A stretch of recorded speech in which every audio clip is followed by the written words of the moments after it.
नमस्कार, स्वागत है आप सभी का डॉक्टर साहिब पर और मैं हूँ आपके साथ ऋषा। दर्शकों, आज की इस वीडियो में हम बात करेंगे लंग कैंसर के बारे में और इसी टॉपिक पे बात करने के लिए हमारे साथ मौजूद हैं बिहार के जाने-माने पल्मोनोलॉजिस्ट डॉक्टर अमिताभ बंका सर। स्वागत है सर आपका। धन्यवाद। सर, अगर कैंसर के बारे में बात करें, तो देखा जाता है कि कैंसर में से सबसे कॉमन और सबसे जानलेवा कैंसर जो होता है वो लंग कैंसर है। हालाँकि अभी हाल ही में एक रिपोर्ट भी आई थी जिसमें उन्होंने बताया था कि हर एक 5 में से 1 इंसान ऐसा है जो कि धूम्रपान भी नहीं कर रहा है। तो मैं आपसे जानना चाहती हूँ कि लंग कैंसर का मुख्य कारण क्या होता है और इसके लक्षण क्या होते हैं? देखिए, जब आप मुख्य कारण की बात करो तो जब आपने कहा कि 4-5 में से सिर्फ 1 मरीज़ जो होता है वो नॉन स्मोकर हुँ, होता है, तो बाकी 4 तो स्मोकर हैं। तो मुख्य कारण तो आपका स्मोकिंग ही है, ठीक है? बट हाँ, ऐसा ज़रूरी नहीं है कि आप स्मोक नहीं करते हो तो आपको कैंसर नहीं होगा। कैंसर के बहुत सारे कारण हो सकते हैं और आजकल तो लाइफ़स्टाइल ऐसी हो गई है, खाना-पीना ऐसा हो गया है तो कुछ नहीं पता कि किस चीज़ से आपको क्या कैंसर हो रहा है।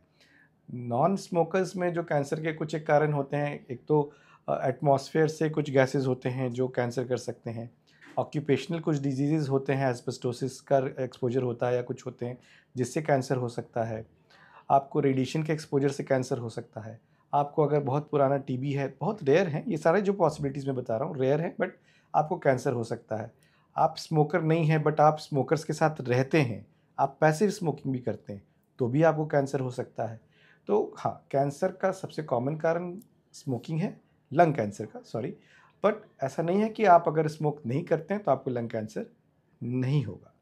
अब जहाँ तक सिम्पटम्स की बात आती है, तो सिम्पटम्स हमारे साथ सबसे बड़ी प्रॉब्लम ये है कि सिम्पटम्स इसके बहुत वेग सिम्पटम्स होते हैं।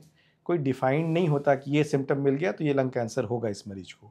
सिम्पटम बहुत मामूली सा हो सकता है, जैसे खाँसी आना, लगातार खाँसी आते रहना, सीने में दर्द होना, साँस का फूलना, मतलब सिम्पटम्स कुछ भी, वज़न कम होना, भूख नहीं लगनी, जो हर कैंसर के कॉमन सिम्पटम्स होते हैं, कोई भी सिम्पटम हो सकता है।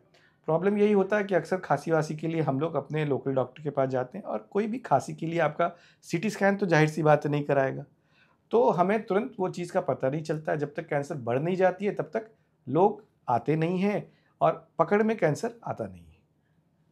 सर, अगला सवाल मेरा आपसे ये है कि जैसे कि मैंने कहा कि कैंसर्स में अगर देखा जाए तो लंग कैंसर एक ऐसी चीज़ है जो सबसे ज़्यादा जानलेवा होती है और शायद इसलिए होता है क्योंकि इसके डायग्नोसिस लेट होती है। तो आज के ज़माने में सर, जहाँ पे टेक्नोलॉजी इतनी आगे जा चुकी है, क्या इसके डायग्नोसिस के कुछ अलग उपाय हैं या फिर कुछ अलग देखा गया है जिसके तरीके से इसका अर्ली डायग्नोसिस हो जाए और फिर आसानी से पकड़ में आ जाए लंग कैंसर? देखिए, अर्ली डायग्नोसिस के लिए अर्ली सस्पिशन होना चाहिए।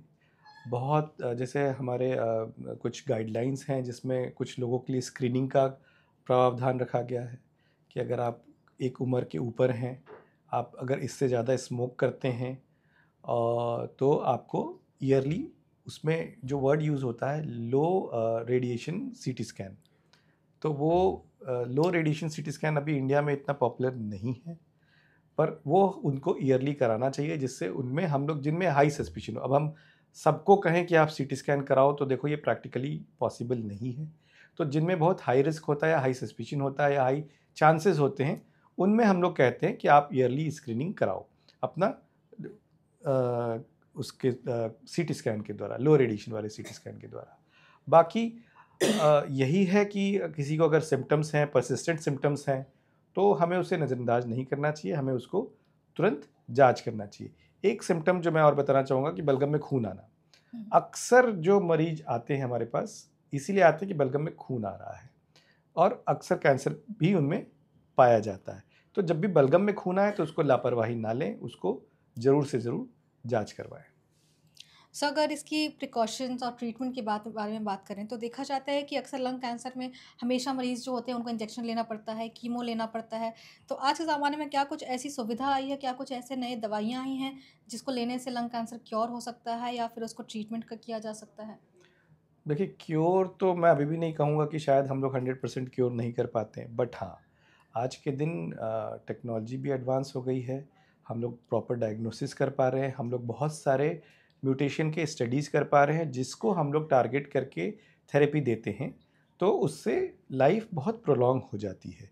तो वो सारे टेस्ट के साथ, और एक सबसे अच्छी बात है जो आपने कीमोथेरेपी की बात कही, तो जब हम कीमोथेरेपी सोचते हैं तो हमें लगता है कि हमें हर 2-3 हफ्ते अस्पताल जाना पड़ेगा, एक सुई लगवाना पड़ेगा, पूरे दिन कीमो लेना पड़ेगा और उसके 50 साइड इफ़ेक्ट्स होंगे। उसके बाद अच्छी बात ये है कि लंग कैंसर के अंदर अब ओरल कीमोथेरेपी स्टार्ट हो चुकी है, जो बहुत समय से हम लोग दे रहे हैं मरीजों को। जैसा मैंने कहा कि कुछ टेस्ट होते हैं, नए टेस्ट होते हैं, जो कराने के बाद अगर वो पॉजिटिव आते हैं तो उनको टारगेटेड थेरेपी हम लोग कहते हैं। टारगेटेड थेरेपी देते हैं जो ओरल थेरेपी होती है, जिससे मरीज को अस्पताल नहीं जाना पड़ता बार बार, वो घर बैठे बैठे भी अपना कीमोथेरेपी लेता रहता है। और दीज आर बहुत इफ़ेक्टिव हैं और लोगों की लाइफ काफ़ी प्रोलॉन्ग हो रही है इन टारगेटेड थेरेपीज़ के कारण। बहुत बहुत धन्यवाद सर ये तमाम जानकारी देने के लिए। तो दर्शकों, आज की इस वीडियो में हमने देखा कि अगर किसी को लंग कैंसर हो गया है तो वो इंजेक्शंस और कीमोथेरेपी के अलावा किस किस चीज़ों का सेवन कर सकते हैं ताकि वो लंग कैंसर से बचे रहें और फिर आगे में क्योर भी हो जाए। तो आशा करती हूँ कि आज की इस ये वीडियो तो आपके लिए लाभदायक रही हो। अगर आपने अभी तक हमारे यूट्यूब चैनल को सब्सक्राइब नहीं किया तो तुरंत तुरंत कर लें।